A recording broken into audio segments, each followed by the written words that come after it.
하겠습니다. 오늘 주신 하나님 말씀 사도행전 11장 19절에서 26절까지 말씀입니다.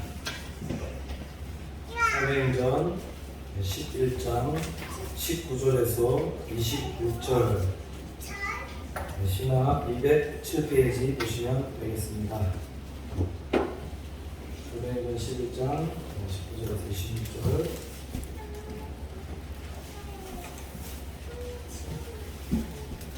찾은 줄 알고 제가 봉독해 올리도록 하겠습니다.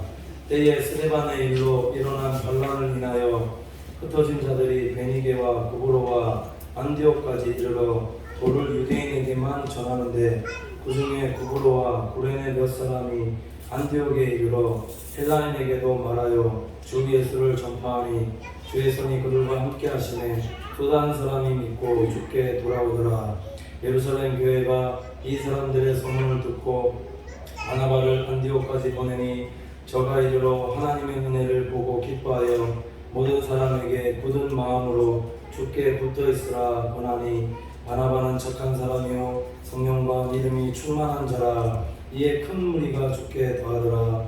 바나바가 사울을 찾으러 다소에 가서 만남에 안디옥에 데리고 와서 우리 교회 1년간 모여 있어 큰 무리를 가르쳤고 제자들이 안디옥에서 비로소 그리스도인이라 일컬음을 받게 되었더라. 아멘. 성가대 찬양 읽겠습니다.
박수 드리겠습니다. 옆에서 분 보시면서 인사하도록 하겠습니다. 사랑합니다. 축복합니다. 잘 오셨습니다. 말씀 제목이 오늘 하나님께서 기뻐하시는 교회와 성도라는 제목으로 하나님 말씀 전하도록 하겠습니다. 2021년도 1월 1일 지나고 나서 첫 예배 때 우리 신기교회가 어떠한 교회가 되었으면 좋겠는가 라고 이렇게 질문을 드렸을 때 제가 질문을 놓고 제가 대답했거든요. 우리 신기교회가 어떠한 교회가 되어야 되는가. 첫 번째도 영혼 구원하는 교회, 두 번째도 영혼 구원하는 교회, 마지막도 영혼을 구원하는 교회가 되어져야 된다고 믿습니다. 왜 그러냐면 꼭 창립 감사 예배 주일이기 때문에 말씀드리는 것이 아니라 원로 목사님께서 이곳에 35년 전에 이곳에 교회를 설립하시고 또 건축하시고 지금까지 이렇게 목회해 오신 것은 다른 것이 아니라 하나님의 뜻인 한 영혼 구원하기 위해서 지금까지 헌신하시고 또 고생하시고 노력하셨기 때문에 그래서 지금 제가 보는 우리 성도님들이 제 눈앞에 있다라고 믿습니다. 다른 분들이 전도해서 이렇게 오신 분들도 계시지만은 되게 앞선 분들의 수고와 노고가 없었다면은 과연 우리 지금 여기 앉아 계셔서 예배드리는 우리 성도님들이 있었겠는가, 계셨겠는가.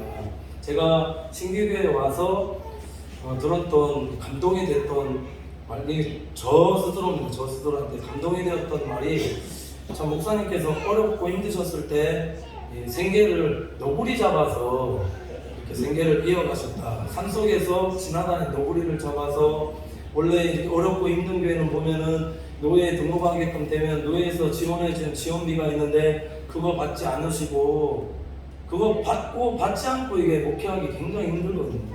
그거 받지 않고 기도해서 산에서 너구리 잡아서 그걸로 생활비 하셔서 어느 정도 교회가 자립이 됐을 때 하나님께서 또 너구리 못 잡게 하시고 또 그 얘기 들었을 때 그 얘기 이것만 들어도 우리가 알 수 있지 않습니까? 전도와 선교에 복음 전하는 데 힘쓰는 교회는 하나님께서 책임져 주신다 라고 믿습니다. 또 하나 들었던 얘기가 전혀 모르고 있다가 저 밖에 나가서 저는 아무 생각 없이 성도님들 모이라고 땡땡 쳤는데 목사님과 대화가 이제 깨달았는데 이게 의미가 뭔지 아십니까? 저만 알 것 같은데 전당 모르셨죠? 전당입니다. 전당. 의를 위해서 핍박받는 자는 복이 있나니 천국이 저희 것이니라.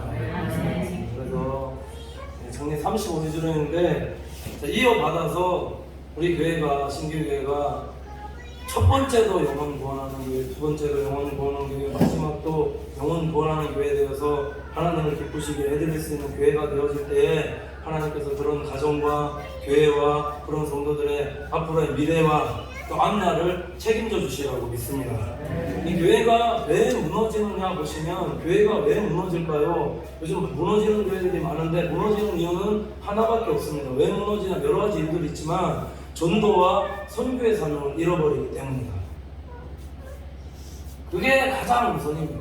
경주에 있을 때 목사님께서 늘 하셨던 말씀이 포항에 큰 교회들이 많았거든요. 이름만 되면 다 아는 교회, 우리 성도님 다 아실만한 교회들인데 그 교회들 보면은 안 싸우는 교회가 없고 안 갈라지는 교회가 없고 안에 내부에서 분열이 없는 교회가 없는데 그게 여러 가지들이 이유들이 있겠지만 이게 찾아보니까 교회 안에서 이 돈 물질에 대해서 책정하는 것도 행사비, 프로그램비 이런 것들은 많이 책정돼서 있는데 단돈 선교비로는 10만 원도 지출하지 않는 그러다 보니까 이렇게 교회가 싸우고 분열되고 이걸 다르게 말씀드리면 선교하는 일에 전도하고 선교하는 일에 초점 맞춰서 행하지 않으니까 계속 교회에서 분열이 일어나고 싸움이 일어나고 그렇게 되어지더라고요. 그래서 아스톤 목사님께 배운 게 뭐냐 다른 게 아닙니다.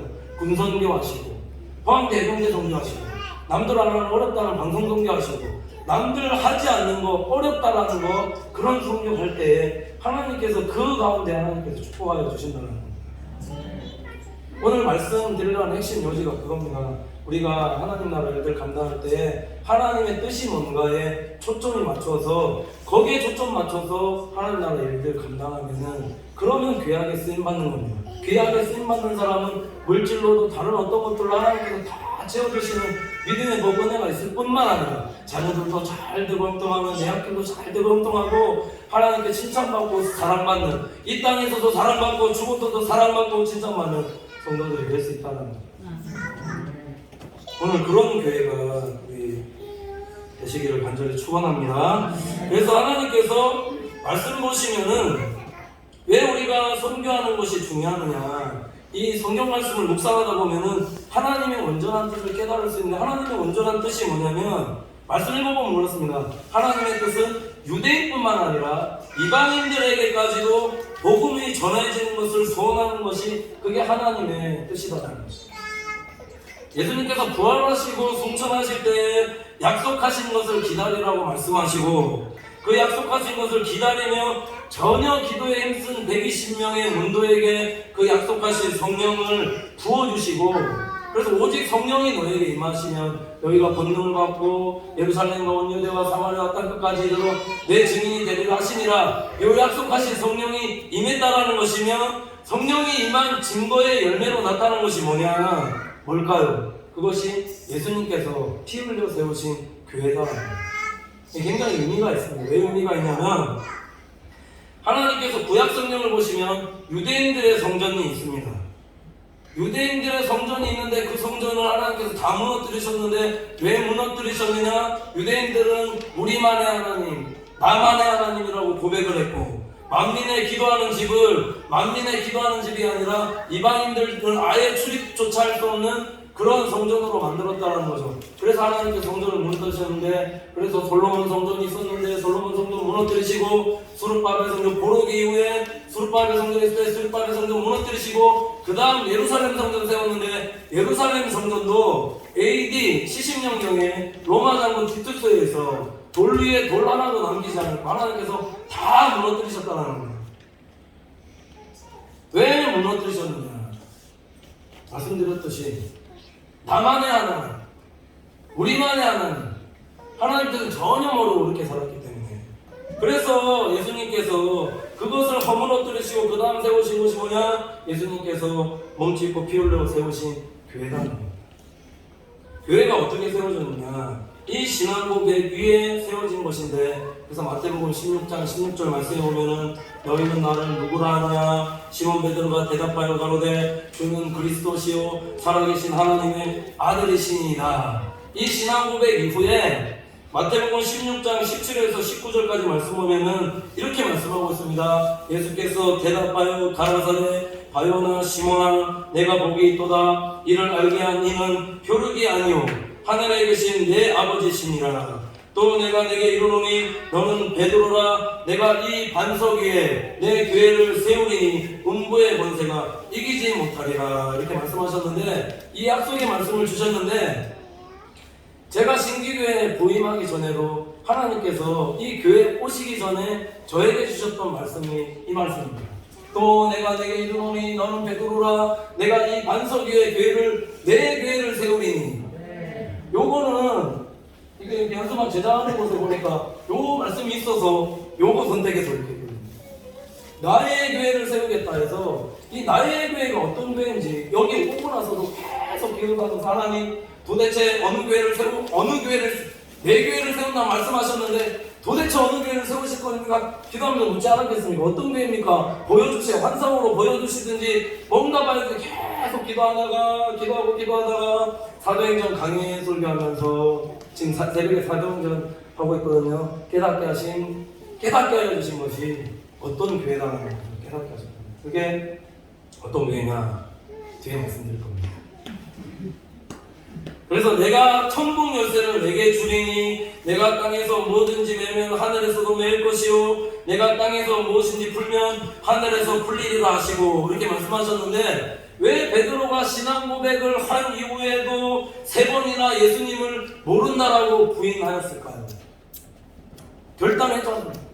나는 죽어도 예수님만 따라가겠습니다. 나는 죽음도 준비된 자입니다 이렇게 고백했는데도 불구하고 왜 3번이나 예수님을 부인했는가? 누가복음 22장 32절에 이렇게 말씀하고 있는데 그러나 내가 너를 위하여 내 믿음이 떨어지지 않기를 기도하였노니 너는 돌이킨 후에 내 형제를 굳게 하라 이렇게 말씀하고 있는데 이 돌이킨 때가 언제냐? 이 돌이킨 때가 마가의 다락방에 성령이 임한 후에다라는 겁니다. 성령이 임한 후부터 예수 그리스도의 부활하심을 이 베드로가 증거하기 시작하게 되었고 이 예수님의 부활을 증거하기 시작하자 부활을 증거할 때 무엇이 임하느냐? 성령이 임하였다는 겁니다. 부활이 증거될 때에 그때 성령이 위로부터 성령께서 임하신다는 거죠. 그래서 사도행전 2장 41절에서 42절 말씀을 이렇게 말씀하고 있는데 그 말을 받은 사람은 세례를 받으매 이날에 제자 수가 3,000이나 더하더라. 저희가 사도의 가르침을 받아 서로 교제하며 떡을 떼며 기도하기를 전행했으니라 이렇게 말씀하고 있는데 부활하신 예수님이 증거되자 성령님께서 임하시고 일하시고 그렇게 해서 성령이 임하게끔 돼서 생겨난 게 있는데 그게 뭐냐면 교회가 태어나게끔 그렇게 하셨다. 그 교회가 어떤 교회냐? 예루살렘 교회입니다. 예루살렘 교회 그 내부에 어떠한 일이 있었느냐? 성령의 역사에서 사도행전 2장 43절에서 40절에 이렇게 말씀하고 있는데 사람마다 두려워하는데 사도들로 인하여 기사와 표적이 많이 나타나니 성령이 임하니까 교회 안에서 기사와 표적이 나타났다. 병든 자들이 고침을 받고 앉은 뱅이 일어나고 눈먼 자들이 눈을 뜨게 되면 이런 기사와 표적이 일어났다라는 것이고 믿는 사람이 다 함께 있어 모든 물건을 서로 통용하고 또 재산과 소유를 팔아 각 사람의 필요에 따라 나눠주고 날마다 마음을 같이하여 성전에 모이기를 힘쓰고 집에서 떡을 떼며 기쁨과 순전한 마음으로 음식을 먹고 이때도 구역예배가 있었던 것입니다. 성전에 모여서 전혀 마음을 같이하여서 예배드리고 그 다음에 집에서 떡을 떼면서 기쁨과 순전한 마음으로 음식을 먹고 나눔이 있었다라는 거죠. 그 다음에 하나님 찬미하며 또 온 백성에게 칭송을 받으니 주께서 구원받는 사람을 날마다 더하게 하시니라. 성령이 임한 증거로 이런 교회의 분위기가 되었다는 거죠. 하나님께서 예루살렘 교회를 생겨나게끔 하셨는데 이런 사랑과 은혜가 넘치고 늘 예배하며 모여서 예배드리고 또 구역 예배도 드리고 하나님을 찬미하면서 이런 교회가 되니까 주께서 믿는 사람들의 수를 더하게 하셨다. 그렇게 말씀하고 있잖아요. 근데 중요한 것은 이 말씀 드리려고 하는 것이 아니라 성령이 임하여도 하나님의 온전한 뜻에 대해서 예루살렘 교회가 깨닫지 못하고 있는 것이 있었다는 겁니다. 그게 뭐냐? 차별이고 구별이고 이방인을 향한 정죄와 판단이었다는 거예요. 이걸 다르게 말씀드리면 성령이 임하는데 성령이 임하여서 예수 믿고 생활하는데도 불구하고 예루살렘 교회에서 이렇게 앞서 말씀드렸던 나누고 모이고 성전에서 모이고 구역에 부리고 좋은데 그게 정리해서 말하면 끼리끼리였다. 우리끼리만 좋았다. 우리끼리만 모여서 하나님 예배하고 서로 나누고 좋고 했다. 그랬다는 거죠. 그러니까 하나님께서 이들의 사고를 깨뜨리시기 위해서 선택한 방법이 뭐냐? 그것이 핍박이고 박해였다는 거예요. 사도행전 11장 1절에서 3절 보시면 이렇게 말씀하고 있는데 유대에 있는 사도들과 형제들이 이방인도 하나님의 말씀을 받았다함을 들었더니 베드로가 예루살렘에 올라갔을 때에 할례자들이 힐난하여 가로되 내가 무할례자의 집에 들어가 함께 먹었다 하니 이렇게 말씀하고 있는데 성령을 이방인들이 받았다는 소식을 들었음에도 불구하고 예루살렘 교회에서 할례자들이 이 베드로가 무할례자들과 함께 교제하고 식사했다라는 이유만으로 예루살렘 교회와 성도들이 지금 베드로를 힐난하고 책망하고 질책했다 말씀하고 있는 겁니다. 이것이 처음 예루살렘 교회의 성도들의 반응이었다는 겁니다. 베드로의 처음 고넬료를 만나기 전에 생각과 똑같은 생각을 가지고 있었는데 자 성령을 받은 성령이 임한 베드로에게도 어떤 생각이 있었냐면 이방인들은 부정하다. 이들하고 어울리면 위법이다. 이들은 더러운 자들이다. 부정한 자들이라는 생각을 가지고 있었다는 거죠. 성령이 임하였다면서 하나님의 온전한 뜻에 대해서 깨닫지 못하고 있었다. 그래서 하나님께서 이런 예루살렘 교회와 성도들에게 이방인 선교의 사고의 틀을 넓히시기 위해서 고넬료 가정에게 성령 부어주시는 것을 먼저 베드로에게 체험케 하시고, 그 다음 다시 예루살렘 교회와 성도들에게 베드로가 간증케 하셨다는 겁니다.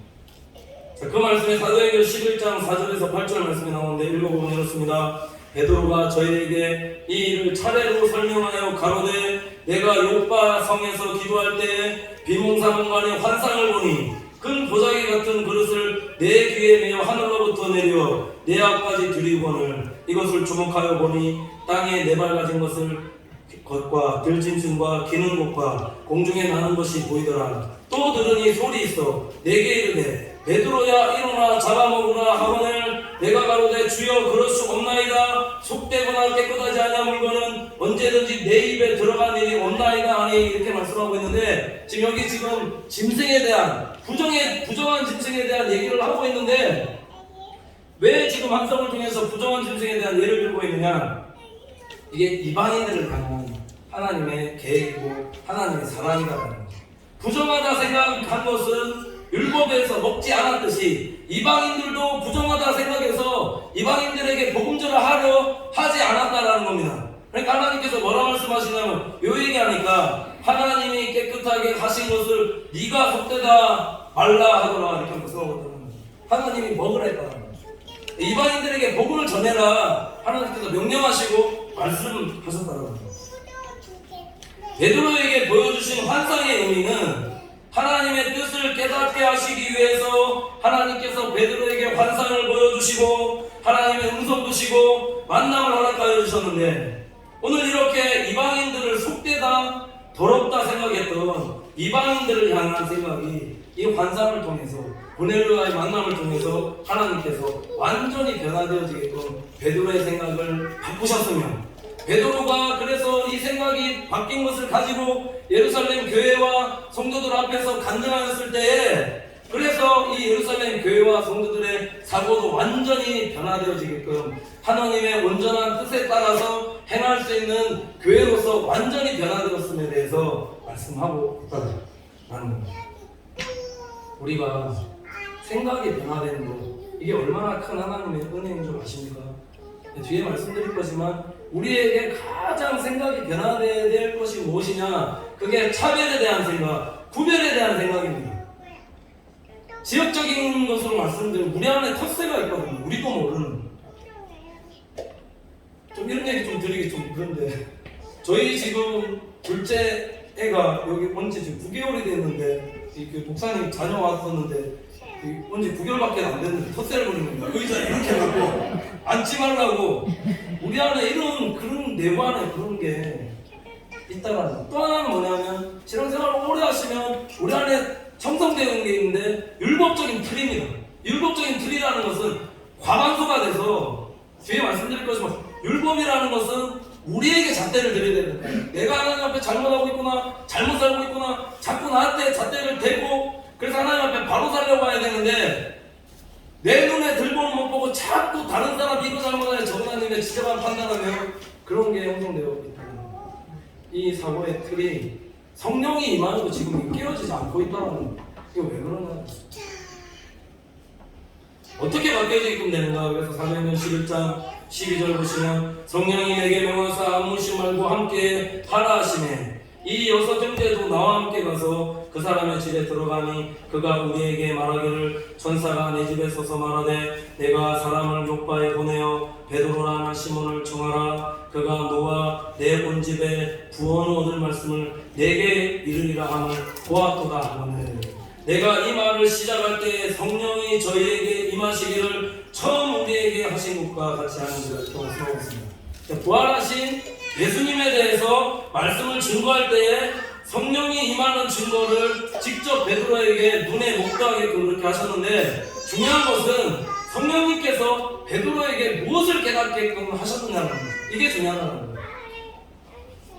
예수님께서 공생애 사역하실 때 늘 하셨던 말씀이 오늘 사도행전 11장 16절에 보면 이렇게 말씀하고 있거든요. 내가 주의 말씀에 요한은 물로 세례를 주었으나 너희는 성령으로 세례를 받으리라 하신 것이 생각나노 이렇게 말씀하고 있는데, 자, 너희에게 성령으로 세례를 받으리라 하시는 것, 이 너희에게 성령으로 세례를 받으리라는 것은 베드로가 이미 경험한 겁니다. 사도행전 2장에 그래서 때가 됐을 때 약속된 것을 기다리고, 기다렸을 때 성령이 너희에게, 우리에게 임하였다라는 거죠. 근데 오늘 지금 베드로가 말하는 것은 무엇을 말하고 있느냐, 이 개념이, 너희에게라는 개념이 유대인에게만 뿐만 아니라 이방인들에게까지도 성령으로 세례를 주실 것이라는 약속이 임하였다라는 거예요. 그러니까 사도행전 2장에 개인에게 성령이 일어난 성령의 역사만 중요한 것이 아니라, 나에게 일어난 성령의 역사만 중요한 것이 아니라 이방인들에게까지도 성령을 부어주시는 너희에게 성령으로 세례를 받으리라는 이 말씀이 고넬료의 가정에 임하게 됨으로써, 그래서 하나님의 온전한 섭리와 뜻과 경륜에 대해서 베드로가 깨달았다는 거죠. 다르게 말씀드리면 이방인들에게까지도 성령이 임하게 되었을 때 하나님의 온전한 약속의 말씀과 뜻이 이루어졌다고 보시면 되겠다는 겁니다. 그래서 베드로가 이 고넬료의 가정에 부활하신 예수님에 대해서 말씀 전할 때 어떤 역사가 일어났다고 성경이 말씀하고 있냐 보시면 사도행전 10장 44절에서 45절 이렇게 말씀하고 있습니다. 베드로가 이 말을 할 때에 성령이 말씀 듣는 모든 사람에게 내려오시니 베드로와 함께 온 할례 받은 신자들이 이방인들에게도 성령 부어주심을 인하여 놀라니라고 말씀하고 있습니다. 왜 이방인들에게 성령 부어주신 사건으로 인해서 놀라는가? 유대인에게 성령을 부어주셨다는 것은 이거 엄청난 사건인데, 왜 엄청난 사건이냐? 유대인들과 이방인들과의 사이에서 그 차별과 그 구별과 그 틀의 벽을 하나님께서 성령 부어주심으로 인해서 이거를 다 허무신 사건이 성령 부어주신 사건이다 말씀합니다. 성령 안에서 다 모든 족속과 민족과 열방들이 하나가 되어지게끔 이렇게 하나님께서 일하셨다는 겁니다. 다르게 말씀드리면 진정한 교회의 시작을 알리는 신호탄을 하나님께서 쉬운 쏘시니다라는 거죠. 그러니까 놀라운 복음서 말씀은 예수님께서 이런 말씀하셨는데, 그래서 요거 말씀 깨닫고 나면 이 말씀이 이해가 더 많이 되거든요. 마가복음 3장 31절 35절 이렇게 말씀하고 있는데, 때에 예수의 모친과 동생이 와서 밖에 서서 사람을 보내어 예수를 부르니 우리가 예수를 둘러앉았다가 여짜오되 보소서 당신의 모친과 동생들과 누이들이 밖에서 찾나이다. 대답하시되 누가 내 모친이며 동생들이냐 하시고 둘러앉은 나를 둘러보시며 가라사대 내 모친과 내 동생들을 봐라. 누구든지 하나님의 뜻대로 하는 자는 내 형제요 자며 모친이니라. 이렇게 말씀하고 있는데, 예수님께서 이 말씀하신 것은 우리 육에 속한 혈연과 지연과 학연 이런 것을 다 넘어서 정말 하나님의 말씀대로 따라 행하는 믿음의 공동체를 세우시겠다는 예수님의 이 선언이라는 겁니다. 그 예수님의 선언이 무엇이냐? 성령의 충만함을 받아서 차별과 구별이 없는 진정한 하나님의 나라인 모형인 그 교회를 세우시겠다는 예수님의 선언이라는 겁니다. 자, 왜 그러냐면 그동안의 성도들도 우리가 그래서 잘 하나님의 뜻에 대해서 온전히 잘 깨닫고 분별하고 알아야지만 하나님께서 정말 기뻐하신 교회를 세울 수가 없어요. 유대인들 보십시오. 유대인 성전 세워놨는데 자기들끼리만 모여서 끼리끼리 예배하는 그 성전이 있었는데, 만민의 기도하는 집인데 자기들끼리만 기도하고 이방인들 못 들어오게 하는 그 성전을 하나님께서 무너뜨리셨습니다. 성령 받은 이후에 보십시오. 교회들도 보시면 끼리끼리만 예배하고 복음 전하지 않고 유대인들과 똑같은 행사를 하고 있기 때문에 오늘날 하나님께서 교회를 왜 무너뜨리시는가? 교회를 무너뜨리는 이유는 하나밖에 없습니다. 말씀드렸듯이 전도하지 않고 복음 전가하지 않기 때문에, 전도하지 않기 때문에 사람이 없는데 어떻게 해야 됩니까? 다른 뜻도 있지만 하나님께서 교회에 그래서 그런 하나님의 뜻대로 복음 전하며 전도하지 않는 그런 교회를 그래서 무너뜨리시 완전히 하나님이 세우신 거니까 완전히 무너뜨릴 수 없으니까 그래서 박해를 가셨잖아요. 그래서 이제는 모든 나라와 민족과 족속들이 함께 모여서 예배드리는 교회를 세우시기 위해서 오늘 말씀 듣는 고넬로의 그 가족과 성도들에게 성령이 임하겠고 하나님께서 역사하셨다는 겁니다. 이걸 다르게 말씀드리면 오늘날 우리의 교회가 어떤 교회가 되어져야 되겠는가? 항상 복음 전하고 전도하고 선교하는 일에 초점이 맞춰져 있는 교회가 되어질 때 하나님을 기쁘시게 됐은 교회가 될 수 있고 온전한 교회가 될 수 있으며 그런 교회를 통해서 하나님이 일하시는 겁니다. 이걸 다르게 말씀드리면 교회는 절대로 정체되어지는 우리끼리만 잘 먹고 우리끼리만 잘 살고 우리끼리만 은혜 받고 우리끼리만 하는 그런 교회가 되는 게 아니라 은혜를 받으면 흘려보내야죠. 흘려보낼 수 있는 교회가 될 때 하나님께서 그 교회를 통해서 일하신다는 겁니다. 그래서 이 베드로의 간증을 통해서 사도행전 11장에 보면은 예루살렘 교회와 성도들의 사고가 성령 부어주심을 인하여서 완전히 바뀌게끔 되어졌는데 이것이 선교의 중요한 시작이자 출발이 되었다. 그렇게 말씀하고 있다는 겁니다. 그러니까 예루살렘 교회의 선교적인 마인드가 형성이 잘 되어지니까 그 다음 11장 딱 와서 보면 그게 형성이 딱 되어지니까 때에 나오면서 뭐가 출현하게끔 되느냐? 안디옥 교회를 하나님께서 세우셨다는 겁니다. 이걸 다르게 말씀드리면 예루살렘 교회가 없으면 안디옥 교회도 없는 겁니다. 예루살렘 교회가 있었기 때문에 있기 때문에 안디옥 교회가 세워서 그곳에 바울과 바나를 보내고 그 선교사를 보내고 물질로 후원하고 기도로 후원해서 하나님께서 안디옥 교회를 세우셨다는 겁니다. 19절 보면 때라고 나오는데 때 이렇게 말씀하고 있습니다. 스데반의 일로 일어난 환란을 인하여 흩어진 자들이 베니게와 구브로와 안디옥까지 이르러 도를 유대인에게만 전하는데 그 중에 구브로와 구레네 몇 사람이 안디옥에 이르러 헬라인에게도 말하여 주 예수를 전파하니 주의 손이 그들과 함께 하심에 수다한 사람이 믿고 죽게 돌아오더라. 이 말씀만 보시면 스데반의 일로 환난받아서 교회가 핍박을 받아서 흩어지게 돼서 베니게와 구브로와 안디옥에게 이르게끔 되었는데 그 흩어진 사람들이 지금 보면은 유대인에게만 전했다라고 말씀하고 있습니다. 왜 핍박을 받았는가? 유대인에게만 전했기 때문이다라는 거죠. 우리끼리만 예수 믿으라고 했기 때문이다라는 거죠. 그런데 그 핍박 중에서도 흩어진 몇 사람 중에서 그 중에 몇 사람이 안디옥에 이르러 헬라인에게도 말하여 주 예수를 전파하니 이게 자인지 타인지 모르겠습니다. 흩어진 자들 중에서 유대인에게만 전하는 사람도 있었는데 그 중에서 헬라인에게도 전하는 사람이 와중에 있었다. 그러니까 어떻게 되느냐? 주의 손이 그들과 함께 하시네. 주의 손이 그들과 함께 하시네. 소다한 사람이 믿고 죽게 들어오더라. 말씀합니다. 자이든 타이든 복음 전하는 일에 힘쓸 때 주의 손이 그들과 함께하는 거예요. 주의 손이 우리와 함께하는 거예요.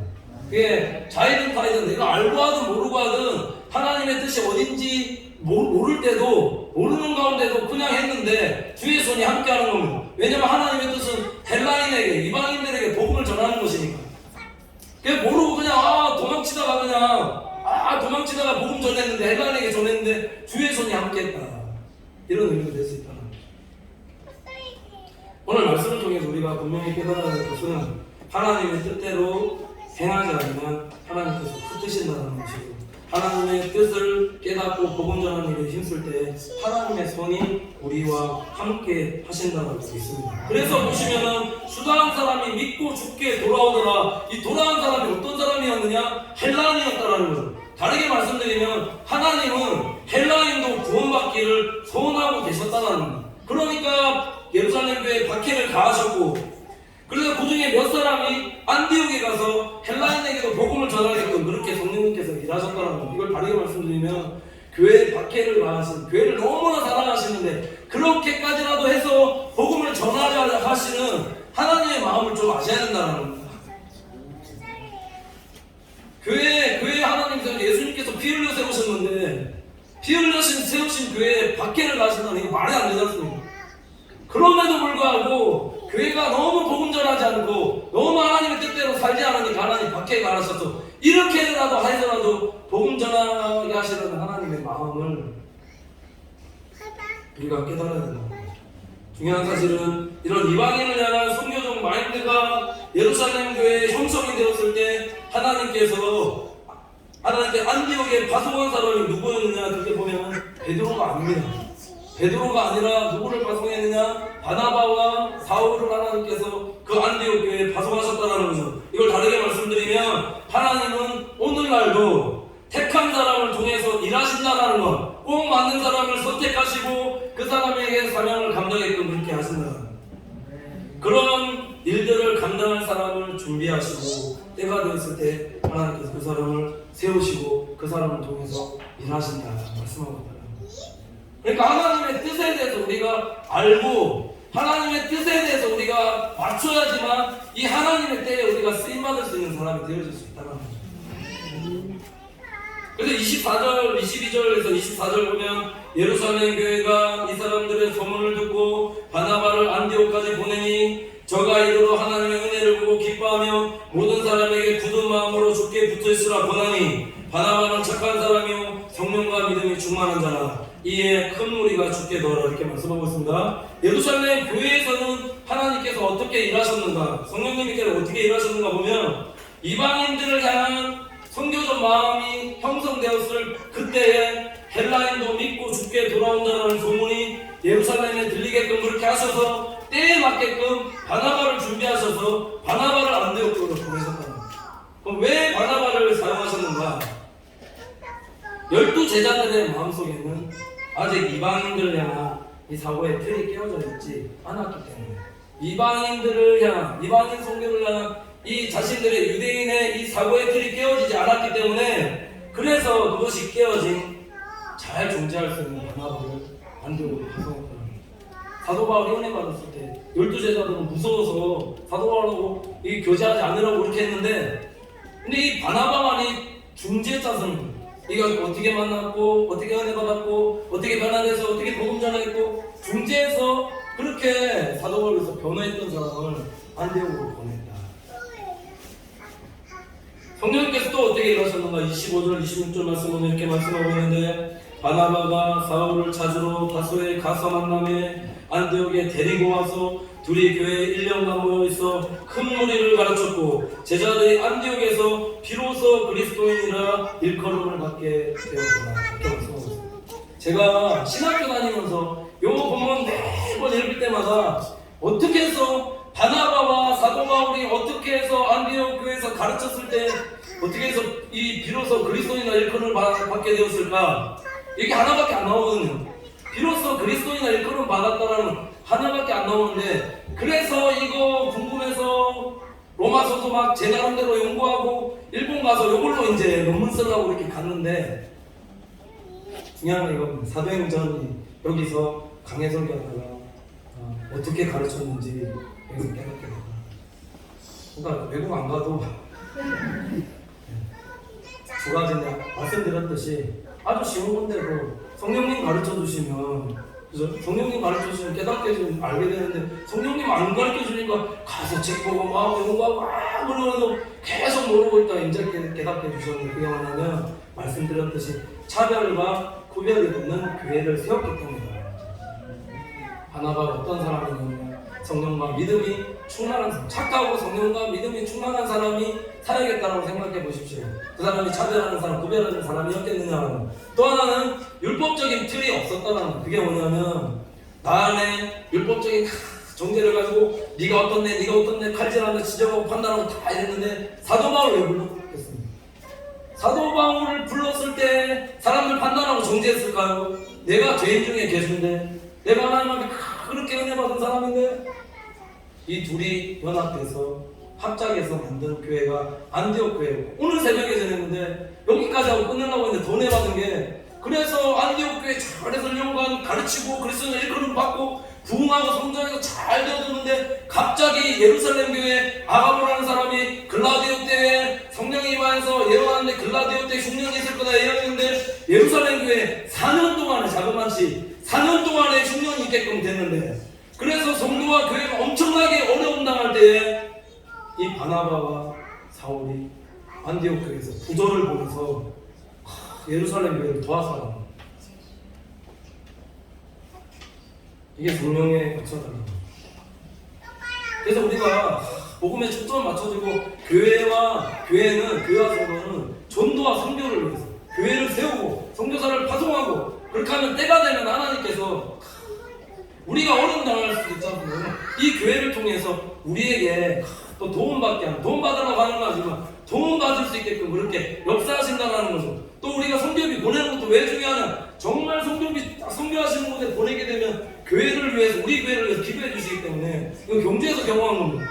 그러니까 교회에 어떤 문제가 있고 어려운 일들이 있고 하면 하나님께서 막아주십니다.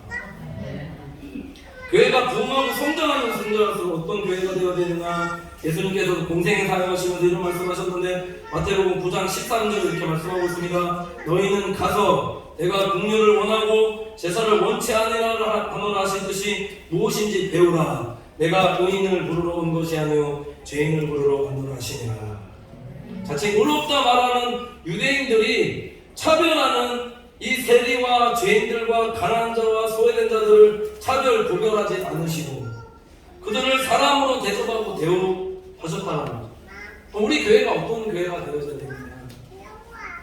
응답입니다. 안디옥 교회가 차별하지 않고 구별하지 않고 정죄하지 않고 판단하지 않고 유대인과 이방인 사이에 구별이 없고 장애인과 비장애인 누가 와도 내국인과 외국인, 부자와 가난한 자, 술 먹고 담배 피고 해도 누군지 와서 구원받는 교회가 되어질 때 하나님께서 기뻐하시는 교회가 되어지지 않을까. 왜냐하면 하나님의 눈과 사랑이 이방인들과 믿지 않는 자들에게 항상 강했기 때문이다. 이걸 다르게 말씀드리면 하나님은 한 영을 구원하는데 지금도 온 촉각을 다 곤두세우고 계시다는 겁니다. 우리 창립주일, 그래서 우리 신기교회가 어떤 교회로 성숙하고 성장하고 발전해야 될 것인가 묵상할 때에 하나님의 이 뜻과 마음을 알아서 복음 전하고 전도하고 선교하는 일, 또 교회 내부는 차별과 구별하지 않는, 또 정죄하지 않는 그런 교회, 바나바와 같이 많은 사람들을 품어줄 수 있는 그런 성도와 교회가 많아질 때, 또 마지막까지 땅끝까지 이르러서 복음 전하는 선교의 사명을 잘 감당하는 교회가 되어질 때 하나님께서 그런 우리 교회를 축복하시고 하나님 나라 영광을 위해서 귀하게 사용해 주신다는 사실 기억하면서 얼마나 복음 전하는 일에 하나님 나라를 위해서 쓰임받는 우리 믿음의 성도들 다 되시기를 간절히 축원을 드립니다. 이렇게 기도하겠습니다. 하나님 감사합니다. 사랑하는 성도들, 교회를 세워주신 목적과 뜻을 깨달아 늘 복음 전가하며 전도하고 선교하는 사명을 잘 감당하는 우리 성도들 될 수 있게 인도하시고, 우리 교회가 안디옥 교회와 같이 차별과 구별이 없고 정죄와 판단이 없는, 그래서 많은 사람들을 주께 인도할 수 있는 하나님 기뻐하시는 교회와 성도들에게 인도하여 주시옵소서. 세상 사람들로부터 비로소 그리스도인이라 일컬음받는 하나님의 영광을 나타내는 우리 교회와 성도들 될 수 있도록, 하나님께 칭찬받는 성도들 될 수 있도록 인도하여 주시옵소서. 감사드리며 예수님의 이름으로 기도드립니다. 아멘.